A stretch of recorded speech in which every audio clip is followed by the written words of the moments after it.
Hablar el presidente Javier Milei.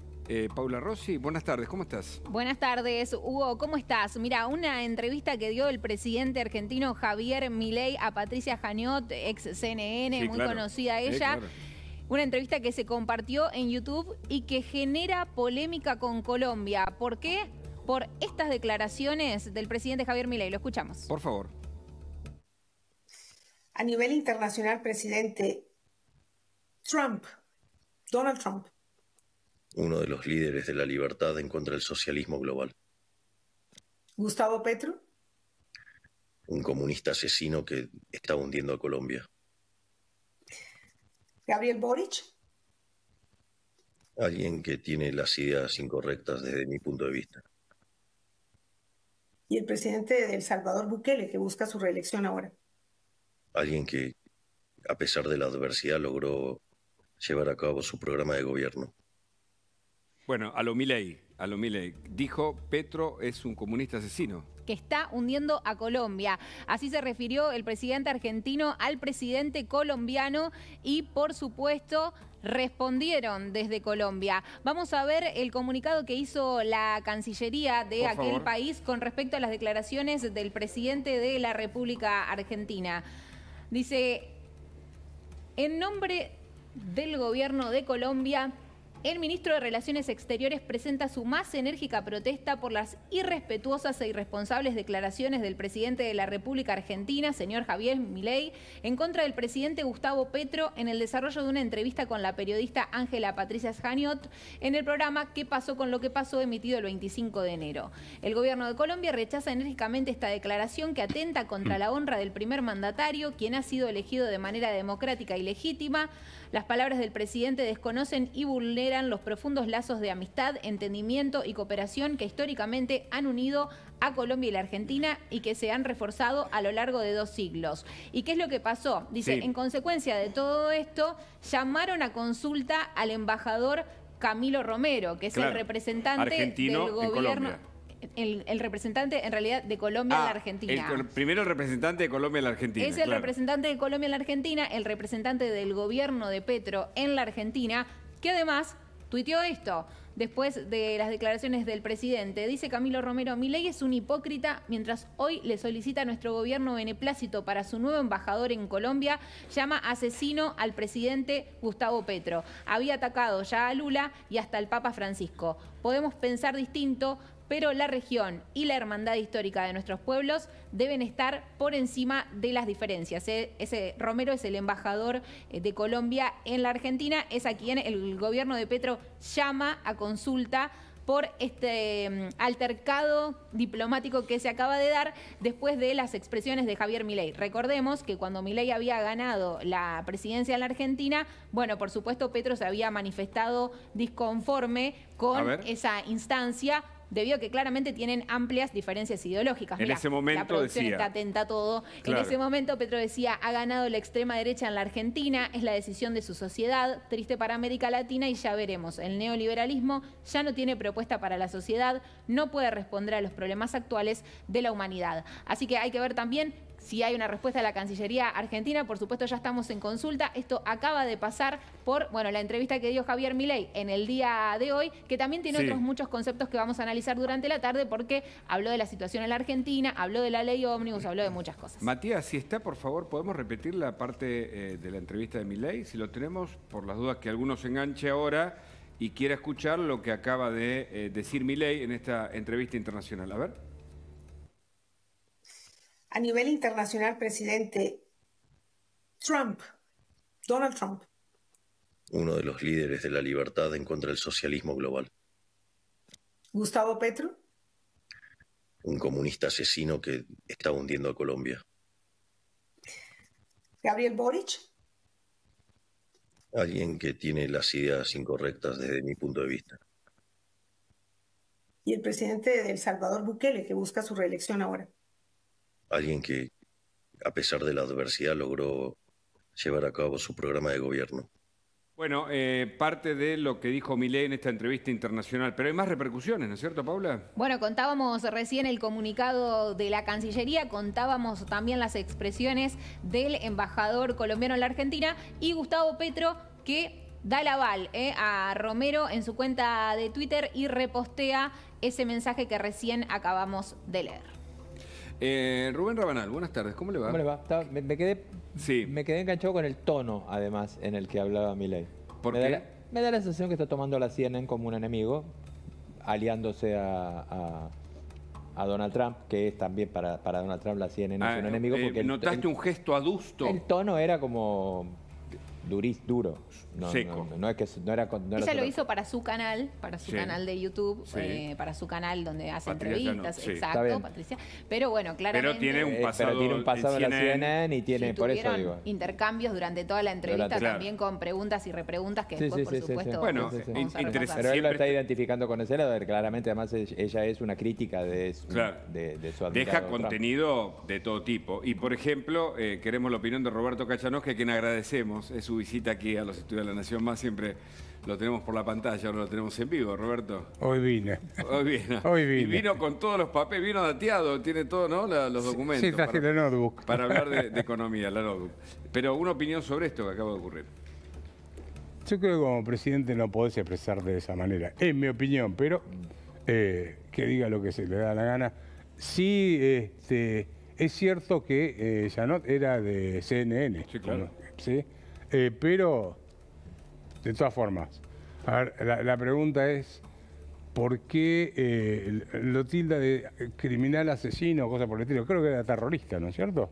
Sí, en su momento fue terrorista. Fue de la FARC. Fue guerrillero.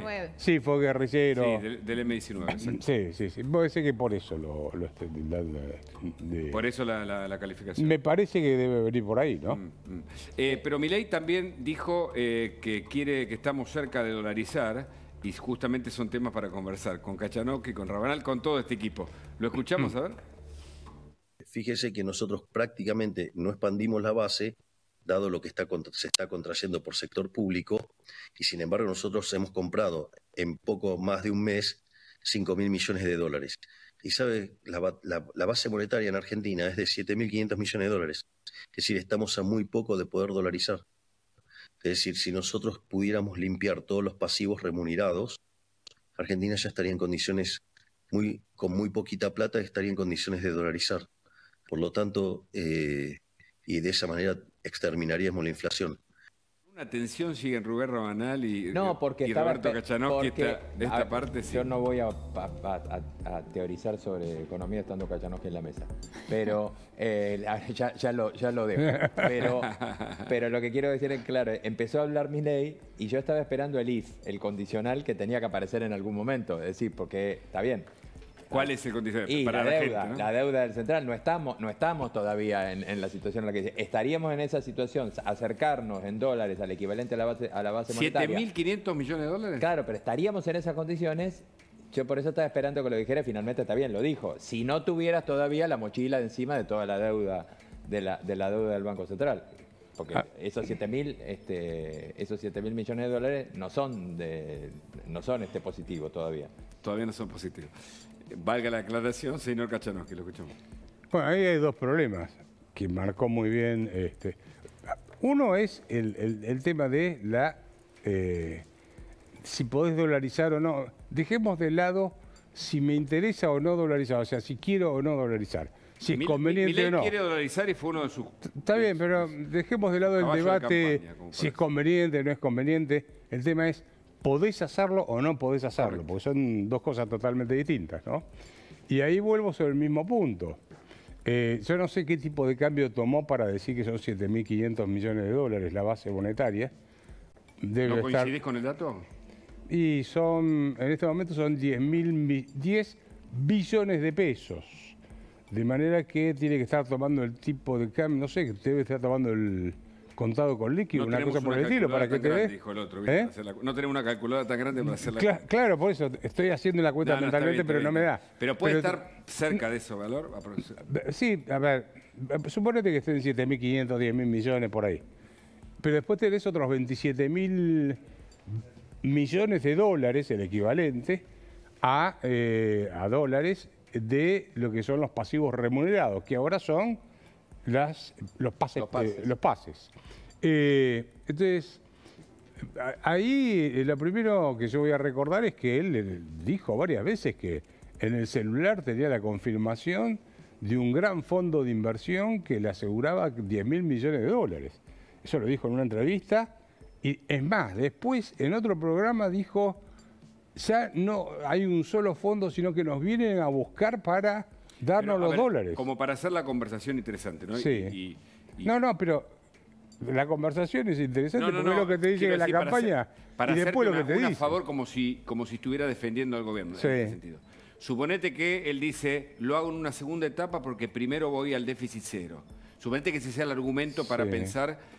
Un argumento ridículo. Ajá. Y ahora te lo explico. Pero después te digo, ¿de dónde salen los 27.000 millones de dólares para rescatar todo lo que son los pasivos monetarios del Banco Central? Él lo que está haciendo es licuar. Yo te diría que en este momento dejó ¿cómo era? El serrucho, la motosierra, y la cambió por la licuadora. Lo que está haciendo es licuar la deuda y haciendo subir, o sea, puso la tasa de interés por debajo de la tasa de inflación y entonces está licuando la deuda. Eso por un lado. Ahora, yo te dije, tengo que tener equilibrio fiscal para poder dolarizar.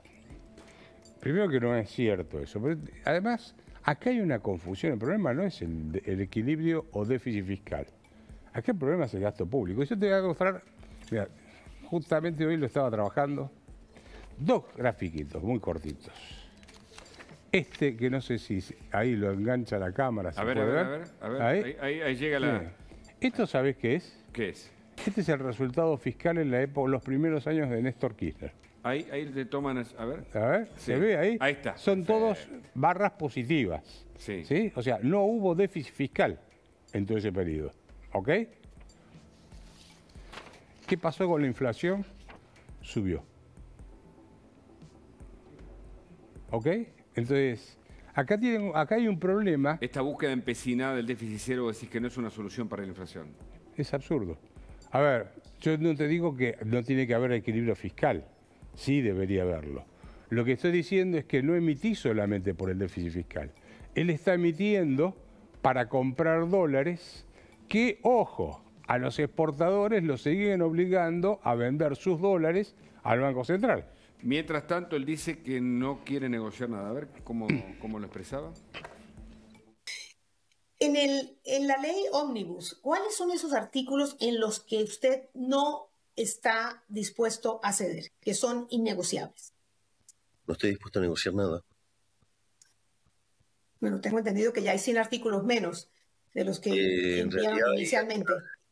En realidad hay algunas mejoras. O sea, lo que nosotros sí aceptamos es que hubiera mejoras, pero el resto no negociamos. Es decir, puede ser que algunas reformas en lugar de ir ahora puedan ir más tarde, pero no las negociamos. ¿Y algo en lo que esté dispuesto a ceder en esa negociación? En nada. La libertad no se negocia. Roberto, Rubén también, por supuesto. Bueno, a ver, estamos hablando de la ley Ómnibus que tiene de todo, ¿no? Tiene temas de defensa, tiene temas de seguridad, reforma del Código Civil, reforma del Código Penal, si mal no recuerdo, el comercial, temas económicos, de educación. ¿Qué me falta? No sé, creo que está todo. Entonces, si vos querés cambiar el país por una sola ley, y me parece que te va a resultar bastante difícil. Mira, ¿cuál fue uno de los países que logró de golpe un cambio radical en la política económica? Alemania después de la Segunda Guerra Mundial. Hay un libro que es de Mancurolso, que se llama Auge y decadencia de las naciones, y analiza por qué unos países salen adelante y otros no. Entonces analiza el caso de Alemania después de la guerra. Y que el ministro de Economía se llamaba Ludwig Erhard. Y el tipo lo que hizo fue desregular de golpe toda la economía. O sea, esto. ¿Pero por qué lo pudo hacer? Y ahí lo explica muy bien, ¿cómo se llama? Mancurolso en el libro. Porque cuando terminó la guerra en Alemania no había sindicatos, no había corporaciones empresariales, y Erhard saca ese decreto y el que le da el apoyo es el general que estaba a cargo, el general americano de las fuerzas aliadas, el general Clay, que le dice, mirá, estás modificando las leyes, y dice, no, las estoy anulando directamente. Dice, bueno, yo te doy mi respaldo. En ese contexto podés hacerlo. Acá estás en un sistema republicano, donde hay un parlamento, donde tenés que hacer un montón de cosas y las cosas te llevan más tiempo. Rubén. Y vas a tener que negociar. A mí me parece que lo que está haciendo Milei con una entrevista que no sé, insisto, no sé si le caía simpática o no, habrá que verlo, pero... Insistí sobre eso, ¿no? ¿Te pareció? No, digo, por el tono en el que seguía hablando, pero Milei está negociando en este momento. Y lo que está diciendo es, yo no voy a negociar porque se está poniendo en una posición dura en un momento ¿Y en eso el es una que... negociación, decís? Sí, yo creo que esto está dentro de la negociación, me parece que es eso, me parece que no se lo puede tomar de otra manera. En un momento en el que llegó a otro punto de tensión, distinto del que tuvimos durante la semana. La semana pasada vos tuviste una negociación para sacar el dictamen. Se llegó sobre bases firmes en muchos puntos y relativas en algunos. Esa relatividad de los artículos se está poniendo cada vez más complicada, se puso ayer complicado, vos lo contaste, Pau, muy bien acá, y es más, no sé, todos hemos hablado con representantes del radicalismo y de incluso algunos del PRO que te dicen, voy a citar textuales palabras sin nombrar la fuente, ayudamos para el dictamen ahora que consigan los votos. Esa es la situación. ¿Por qué? Básicamente porque en el tema de retenciones y el tema de jubilaciones la cosa sigue tan dura como antes. En esos términos Milei está negociando. Está bien que diga yo no voy a cambiar nada. Son caminos. Y atención porque hay un capítulo que después en el que vamos a meternos sobre el tema Ferraro, porque había movimientos hasta recién, ingresó Scioli en la Casa Rosada, Karina Milei estuvo hoy con Menem hablando en el Congreso. Y después fueron Menem y, según tengo entendido, y Eduardo también a la Casa Rosada.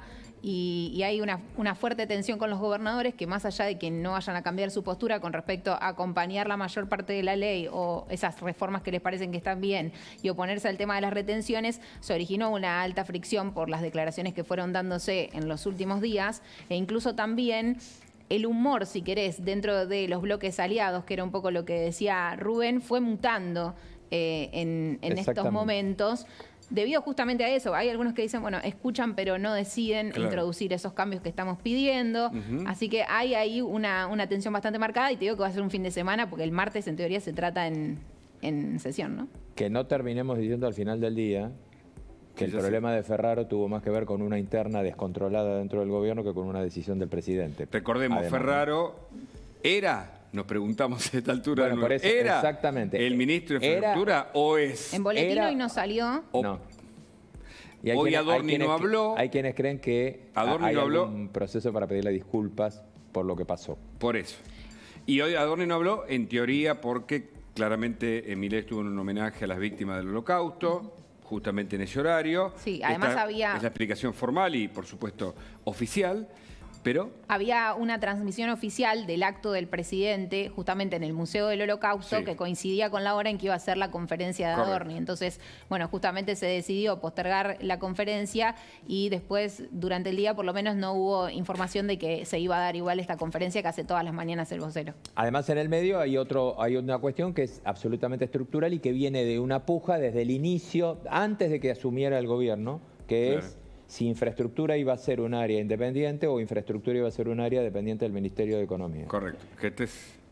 Este tema de Ferraro está metido en el medio de esta cuestión, por eso que inmediatamente lo que dijeron, aunque no se dijo oficialmente, es que no había un nuevo ministro de Infraestructura, sino que iba a haber un secretario y que Infraestructura pasaba al área de Economía. Anoche lo dijo Eliana Franco con nosotros, que tiene muy buena información de Casa Rosada. Ahora, en lo económico, Roberto, pasaron 47 días del comienzo del gobierno. ¿Qué se ve?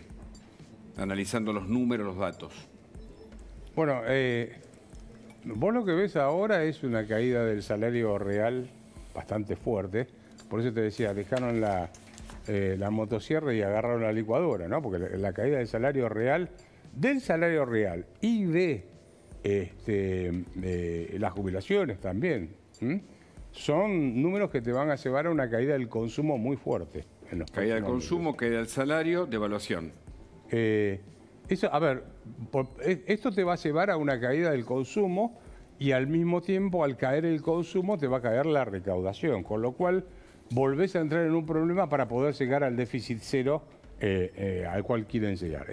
¿Pero el ajuste no te permite llegar si gastas menos, teóricamente? Yo creo que el nivel de ajuste que están haciendo es más por licuación que por baja de gasto por todavía.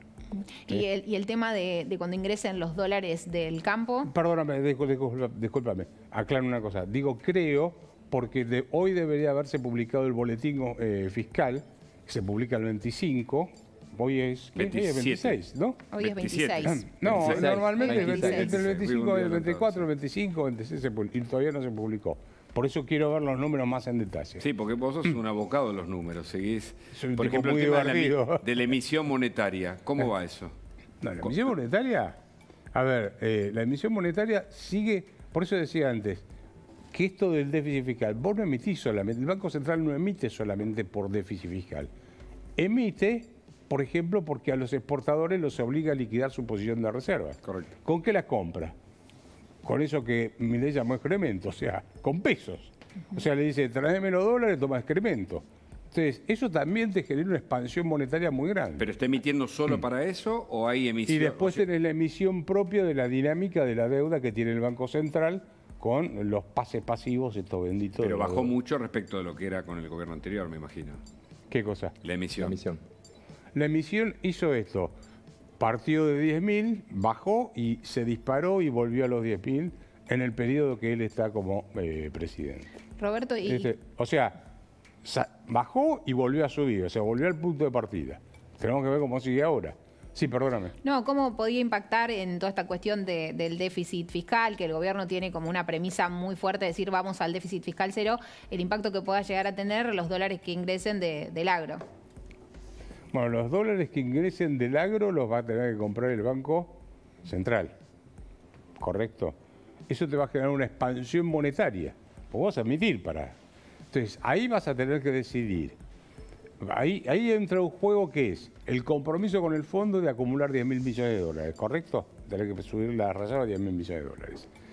Hasta ahora acumularon creo que 4.000 millones o por ahí anda, ¿no es cierto, Rubén? Si mal no recuerdo. Ellos, lo que está diciendo Milei es 5.000, pero es un poco más de 4.000 millones. Sí, pero más o menos 4.000. Sí. Ahora, ¿pero qué hicieron? Juntaron 4.000 porque pisaron el pago de importaciones, de nuevo. O sea, vos recibís dólares, pero no le entregas nada de dólares a los importadores. Entonces, acumulas reserva por ese lado. Entonces, ¿qué pasa cuando empiecen a entrar los dólares de los exportadores? Vas a tener que emitir. Si esa emisión la dejás en el mercado, te va a generar inflación. Entonces, ahí tenés dos opciones. O colocás de nuevo más pases pasivos y toda esa música, o bien vas a la parte de, digamos, de liberar más en las importaciones, con lo cual vas a entregarle dólares a los importadores y te va a resultar mucho más difícil llegar a los 10.000 millones de dólares de acumulación de reservas a lo largo del año, porque vas a tener que pagar las importaciones que abrís pisando, la deuda que tenés en importaciones. Fíjate que ese, ¿cómo se llama el bono este que siempre... El Bopreal. No tuvo tanto éxito hasta ahora. La licitación de hoy estuvo un poco mejor, estuvo un poco más... Está bien, pero son 30.000 millones, ¿cuántos Sí, son? sí. 30.000 millones y vas 30.000 por millones. 3.000, 2.000 millones y no avanzaste tanto. Entonces, te digo, si vos entregás los dólares, lo que te va a quedar es el saldo de balance comercial, nada más. Una pequeña... Perdón, lo termino de redondear. Después tienes que permitir pagar deuda al exterior. Entonces, yo te diría que el tema de qué va a pasar con los dólares que vengan de la cosecha, te diría, no sé si van a acumular las reservas que dicen que van a acumular. Tengo mi duda. Por la dinámica. Rubén. No, una pequeña aclaración, Sí, casi sí, una cuestión de manual. Porque durante el kirchnerismo vivimos con una mentira que se quiso creer a la gente, que los dólares que entraban... Bueno, una en esto, miles de mentiras. Pero con esto vivimos con una mentira que era la cuestión de decir continuamente, vienen los dólares del campo como si los dólares del campo fueran propiedad del Estado Nacional o del Banco Central. No son propiedad, los dólares siempre son propiedad del que produce. Vos después tenés artimañas por las cuales te los quedás a un precio que puede ser distinto del real.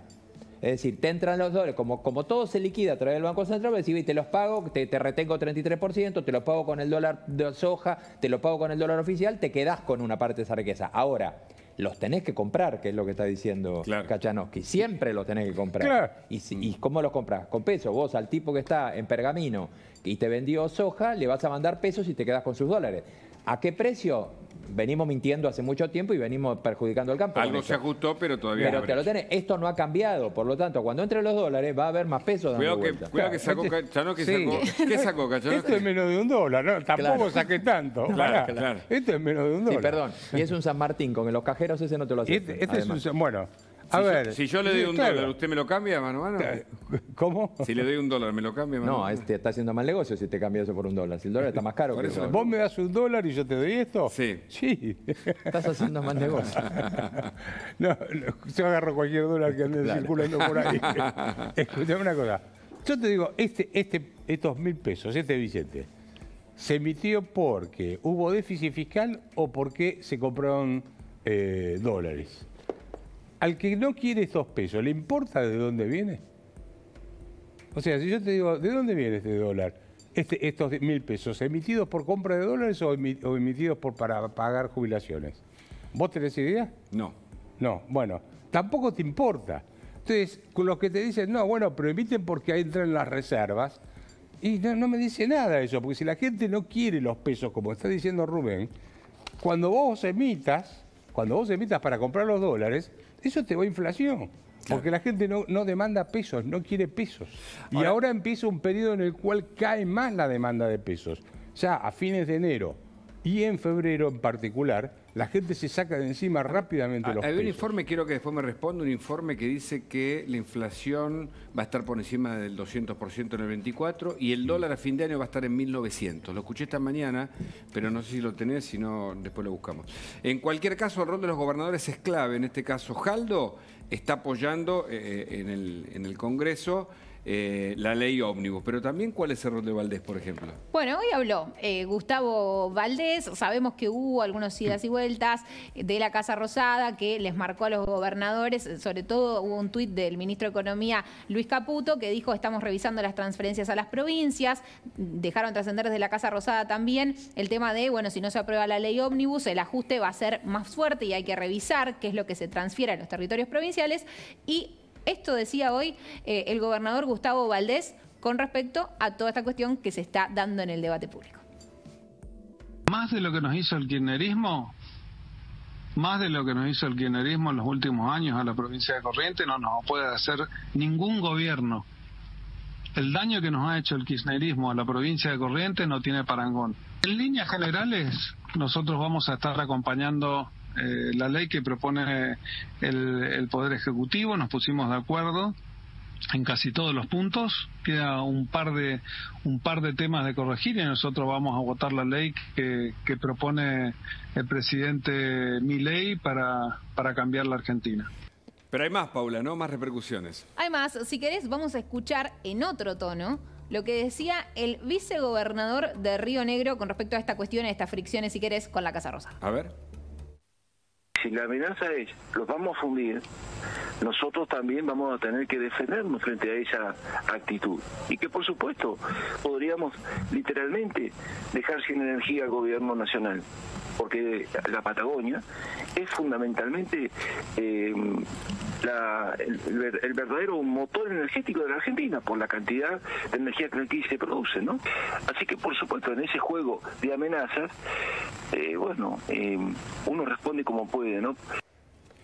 Hay más repercusiones, ¿eh? Por ejemplo, Nacho Torres habló también, Paula. Habló también Nacho Torres, dentro de lo que es el grupo de gobernadores de Juntos por el Cambio, que como te contaba Hugo, tienen muchas reticencias con respecto a lo que son las retenciones, pero que tienen espíritu colaborativo con respecto a otras cuestiones de la ley ómnibus, y decía lo siguiente. Nosotros no los amenazamos con cortarle la llave del gas. Nosotros no los amenazamos. Nosotros producimos, nosotros generamos, nosotros... De cada 100 que aportamos recibimos apenas 40 y encima nos tenemos que bancar que nuestras rutas nacionales están hechas un desastre, que nuestros puertos de aguas profundas, por donde salen los recursos que generan las divisas que se vienen dilapidando durante los últimos gobiernos nacionales, están destrozados. Y encima nos vienen a decir que si no acompañamos no vamos a ver un peso. Así no nos manejamos nosotros. Nosotros nos manejamos con respeto y vamos a acompañar todo lo que sea bueno para nuestra provincia. Y vamos a rechazar todo lo que sea malo para nuestra provincia y que consideremos que sea malo para los intereses de la nación. Queremos que haya equilibrio fiscal, el mismo equilibrio fiscal que queremos tener en la provincia de Chubut. Bueno, el tema con los gobernadores, ¿cuál es, Roberto, para vos? A ver, yo creo que ahí metieron la pata. Ayer Caputo sacó un tuit donde dice, creo que ayer o fue antes de ayer, no me acuerdo, a ver, el 24 de enero. Dice, hoy mantuve una reunión con el secretario de Hacienda y la subsecretaría de Provincias para delinear todas las partidas provinciales que se recortarán inmediatamente si alguno de los artículos económicos es rechazado. No es una amenaza, la confirmación, etc. A ver, vamos por parte. Si vas a recortar algo porque no sirve, no es porque no te aprobaron un artículo. Lo tenés que recortar porque no sirve. Entonces, me parece que ahí está metiendo la pata, porque él está diciendo, ahí mismo él se está contradiciendo, te dice, si vos no me lo aprobás, yo no te doy la guita. Ahora, dice, vamos a ver las partidas que tenemos que recortar que no sirven. Entonces, vos lo tenés que recortar al margen de que te aprueben o no te aprueben los artículos si ese gasto es indebido. No sé si me explico. Sí. No, Roberto, pensaba mientras charlamos todas estas cosas que generalmente lo que dicen desde la Casa Rosada es, bueno, hay que recortar gastos innecesarios, transferencias que son discrecionales, y después del otro lado escuchás a los gobernadores que siempre dicen que les están girando menos de lo que ellos aportan o lo que sus provincias aportan. Entonces, ¿cómo viene toda esa discusión? ¿Por una mala organización de la ley de coparticipación y es una larga histórica discusión? Una ley ¿no? que falta, además, ¿no? Es un caos el sistema tributario argentino y la coparticipación federal. Particular. Recordemos que la Constitución de 1853 no tenía coparticipación federal, no existía. Claro. La coparticipación federal apareció con la crisis. El primer atisbo de eso fue en 1890 con la crisis, después ya se profundizó en la década del 30 y después en los 70 ya empezó a ser más complicado. Pero te diría que ahí hay todo un debate porque vos, ¿qué se coparticipa? Se coparticipan los impuestos que son de recaudación nacional y salvo exportaciones, derechos de exportación y derechos de importación. Claro. Eso por Constitución le corresponde a el Tesoro. Ahora, el resto son coparticipables. Entonces, claro, si vos bajás impuestos, tenés menos coparticipación para la provincia. Entonces, la provincia le está pidiendo que aumente los impuestos. Claro. Y eso va en contra del discurso que hizo Milei en su campaña. Bueno, tuvieron todo un tema con ganancias ahí. Claro. Y claro, ahora se giró al Congreso, así que hay votó una cosa hace 4 meses y ahora tiene que hacer la otra. Dice que es momentáneo. Ayer Diego Giacomini decía, entiendan que estamos al borde de la hiper... Bueno, nosotros convocamos a todos. Roberto Kachanowski, con larga experiencia y con una mirada un poco más crítica que Giacomini, tiene otra mirada sobre lo que está pasando. Pero hay información justamente sobre economía que es urgente.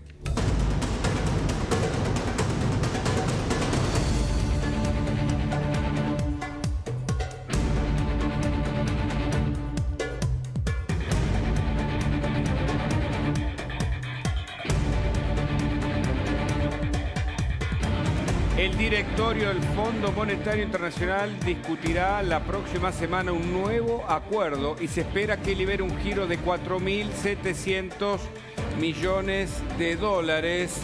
Una nota de Rafael Matthews Ruiz que adelanta que puede haber un desembolso del organismo de crédito. Roberto Kachanowski, ¿qué significa esto?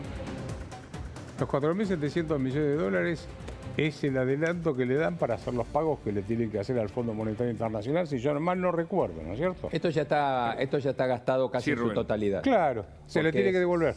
Dale. Es el anuncio que ya se había hecho. Básicamente lo que faltaba era la formalidad del directorio aprobándolo. Kristalina Georgieva le dio un visto bueno a esto, es un guiño. No da la sensación que vaya a haber ningún problema con esto, porque es una formalidad, no lo hubo antes, ya está tomada la decisión política de darlo. Ahora, ya está gastado, son 1.980 millones, creo que son de un vencimiento con el fondo. Hay que devolverle a la Corporación Andina de Fomento, a la CAF, los 1.000 millones que le pidió este gobierno cuando recién llegó para cumplir con el primer vencimiento que tuvo Milei cuando llegó. Y el acuerdo era, pasámelos de caja, los 1.000 millones de dólares, que en cuanto el fondo me desembolsa yo te los devuelvo. Así que de ahí esto va a la caja de la CAF directamente y te quedás casi ahí, en el límite. Ya está gastado. Pero está bien, pero es lo que estaba acordado. A ver, te diría, es una buena noticia, pero es una buena noticia que es la consecución de un anuncio que ya se había hecho. Claro. A ver, Argentina... Es la concreción del anuncio. Exactamente. Ok. Recordemos que Argentina firmó entre 26 y 27 acuerdos con el Fondo Monetario Internacional desde 1956 que ingresó al fondo. Y vos ves todo tipo de acuerdos ahí. El Fondo Monetario es una institución burocrática como cualquier otra. La decisión final es de carácter político, no es técnica. Y calcula que, por ejemplo, el fondo firmó acuerdos stand-by con Alfonsín cuando había controles de precios, controles de cambio, había de todo. Perdón, hasta el kirchnerismo, que se vivía lavando la mano con el tema, firmó acuerdo con el fondo. Néstor Kirchner firmó un acuerdo con el Fondo Monetario. Exactamente. Qué lindo ver la Isabel pantalla. Perón, vos sabés, perdóname, Sí. vos sabés que pocos días antes de irse del gobierno, o que la echaran a Isabel Perón, firmó un acuerdo con el Fondo Monetario Mirá Internacional. vos. Así que del fondo te firma cualquier cosa. No. Pero qué lindo ver la pantalla del gobierno, ¿no? Esto ingresa, ¿viste? Como si fuera un Excel. No sé si será así, ¿no? Me genera mucha curiosidad. Sí, porque es un asiento contable en realidad. Son asientos contables. Entra la plata por un lado y sale por el otro. Ok. Dame los 10 que te... Tomá, como que te decís vos. tengo que Sí. pagar 10, prestame 10 que te doy los 10. Y es eso. Ayer Giacomini, ya que lo cité, no para responderle a él, sino por el planteo teórico. No, que además hizo lo él. respeto mucho a- Sí, no. Él a decía, ¿se dan cuenta que estamos al borde de la hiper? O sea, ¿son conscientes los diputados, los gobernadores, que si no apoyan la ley podemos, bueno... Bueno, ahí yo tengo una diferencia con él y con Diego, no lo escuché, pero yo no hubiese mandado Miguel una ley... Bogiano, ¿por qué dije Giacomini? Miguel Bogiano. Ah, Miguel Bogiano. A ver, vamos a poner de esta forma. Yo no hubiese mandado una ley que reforma toda la Argentina. Me hubiese concentrado en los temas más urgentes que son, a mi juicio, el económico y el tema de seguridad, que no es menor. Sí. Ahora, después, la reforma política, discutirla dentro de 3, 4, 5 meses, y estoy totalmente de acuerdo. O, qué sé yo, si los jueces... Pero el tienen que usar riesgo todas- de la hiper está... El riesgo de la hiper siempre está en Argentina porque como no tenemos moneda, está, pero no por la ley. O sea, si no te votan la ley, ¿qué va a pasar? O sea, lo que pasa es que ahí, el problema que ellos tienen... Bogiano hablaba del déficit cero. Es La decir, si no culpa de logramos el ellos. déficit cero... No, pero no es déficit cero, no es cierto. Si el déficit del Banco Central es 10 puntos del Producto Bruto y el déficit del Tesoro fueron 6 puntos del Producto Bruto, si yo mal no recuerdo, ¿no es cierto, Rubén? Sí. Pasó. 6,1. Así que el mayor problema que tenés no lo tenés en el sector público, sino lo tenés en el Banco Central. Y eso que dijeron que lo iban a resolver, no lo saben resolver, no tienen cómo resolverlo. Igual, ¿no? los números fueron, si no me equivoco, 2,3 y si le sumas el déficit financiero, 6,1. Exactamente. Ese fue el cierre. Y 10 puntos del Banco Central, ¿correcto? Sí. Roberto, le pregunto dos cosas. Primero, si está esperanzado de que este plan de gobierno vaya a funcionar para bajar la inflación y para poder normalizar, como dicen ellos, bueno, para tener una economía normal, entre comillas, si existe la Mira, yo normalidad. en líneas generales comparto el rumbo que Javier Milei le pone a la economía, lo comparto. Salvo la política cambiaria y la política monetaria, que no estoy en total desacuerdo. Ese es el riesgo que tenemos. Ahora, yo creo que si se corrigieran esos problemas cambiarios y monetarios, Ahora le quiero preguntar sobre eso. lo profundo, las reformas, la regulación de la economía, reforma laboral, etcétera, son condiciones necesarias, no suficientes, pero sí necesarias, para poder sacar la economía argentina adelante. Hoy Sí. Milei, justamente en esta entrevista que revisábamos por lo Ahora que la pasó vamos a con repasar, Colombia, porque dijo, interesante. cuando la política mete la cola, refiriéndose a lo que estaba pasando en el Congreso y la aprobación de su ley, dijo, el mercado pasa factura y hoy se manifestó en la brecha. ¿Eso cuándo fue? Eso lo dijo hace, ayer creo que ayer a la noche se Hoy publicó y fue grabado La el brecha martes. sube, baja todo el tiempo, obviamente tiende a bajar. Bueno, me a subir. acuerdo que Adorni también ha dicho que algún ruido que se dio en los financieros fue por estas cuestiones. Claro, pero a ver, pero ¿de quién desconfía el mercado? ¿Desconfía de que se apruebe la ley o del comportamiento del gobierno en su negociación con la ley? Porque también puede ser que diga, mira, no, este tipo, yo te digo, recibo WhatsApp todo el tiempo y me dicen, che, que afloje, paren un poquito, tenés que negociar, tenés que decir, bueno, esto ¿WhatsApp del mercado? ¿Cómo? ¿WhatsApps del mercado? ¿Le llegan? Y WhatsApp Señor de mercado. de gente, ¿viste? Señor Mercado. No, Sí, claro, sí. operadores. Operadores y gente. Y fuentes, empresarios y demás. Entonces te dicen, a ver, ¿de quién desconfío?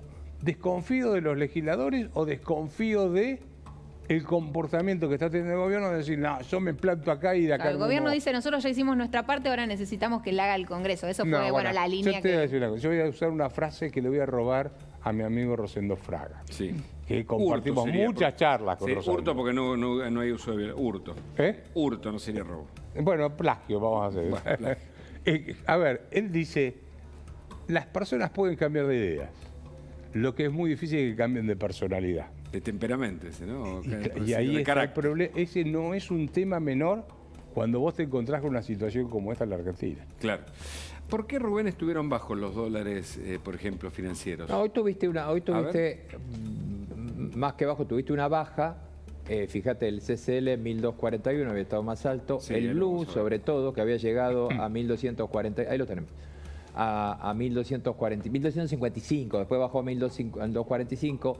A ver, el mercado estaba mirando hoy, el mercado tiene dos situaciones hoy. Está mirando con expectativa las señales políticas de este gobierno. Yo creo que el mercado está mirando más política que economía ahora, en esta semana, viendo qué va a pasar la semana que viene con la ley, si tiene el número o no tiene el número, qué es lo que queda de la ley, cuánto se aprueba y no, de qué tamaño va a quedar el DNU y cuánto le significa esto en lo que quiere hacer Javier Milei. Y por otro lado, lo que decíamos antes con Roberto, hubo una licitación de Bopreal, le fue un poco mejor hoy al gobierno que lo que le había ido en las licitaciones anteriores. Esto viene generando también una suba, vino acompañado con una suba, se están tomando posiciones en bonos en dólares, por eso es que tenés el riesgo país, fíjate, 1856, ya va, claro. No es una barbaridad, pero bajó en 2 días, bajó 150 puntos el riesgo país, estaba alrededor de 2000. En lo financiero el gobierno está teniendo una tranquilidad de expectativa frente a las medidas dólares, que está tomando. El Banco Central comprando dólares. Y dólares. además el Banco Central comprando dólares con esta acumulación que salió a hablar Javier Milei de 5.000 millones de dólares. 5.000 millones. Que vino haciendo desde que empezó esta era. En ese sentido, le están dando un veranito financiero al gobierno y sobre todo con el tema de los Bopreal, que parecería que empezó a funcionar. Como dice Roberto, igual falta un montón todavía para terminar de liquidar con esos bonos la deuda. Recordemos que son los bonos que se están licitando para los importadores. Falta un montón todavía de caminar en eso, pero fue un día mucho mejor. Y el mercado acompañó con una expectativa más baja y más tranquila con los dólares. El mercado, ¿no? El mercado. Sí, recordemos siempre que la compra de dólares tiene como contrapartida emisión monetaria. Claro. Recordemos eso, porque si no, junta de dólares. Sí, bueno, pero mira el pasivo también. ¿Con qué lo compraste, no?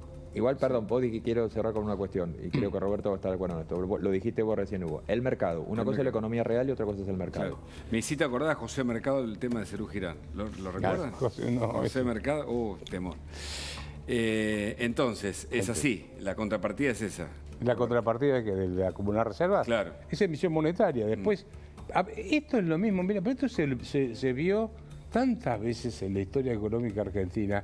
Eso no quiere decir que Rubén y yo seamos viejos, pero vos te vas a acordar, Rubén, de la época del Plan Primavera, por ejemplo, claro. O de las LEVAC de Macri y Federico Sturzenegger, después las LELIC, siempre lo mismo, o sea, emitís y entonces después sacás del mercado plata colocando deuda y entonces pagás intereses y no funciona la cosa así. Creen que con artificios monetarios y fiscales van a resolver los problemas. Y los problemas se resuelven con reformas estructurales, que son las que deberían aprobarse en la ley si no hubiesen mandado todo lo que mandaron. Y te digo más, a mí me han hablado legisladores y me han dicho, nosotros estamos dispuestos, tienen la cantidad de votos, para tienen el quórum y tienen el voto para aprobar la ley, siempre y cuando acepte cambios. Tenemos información urgente.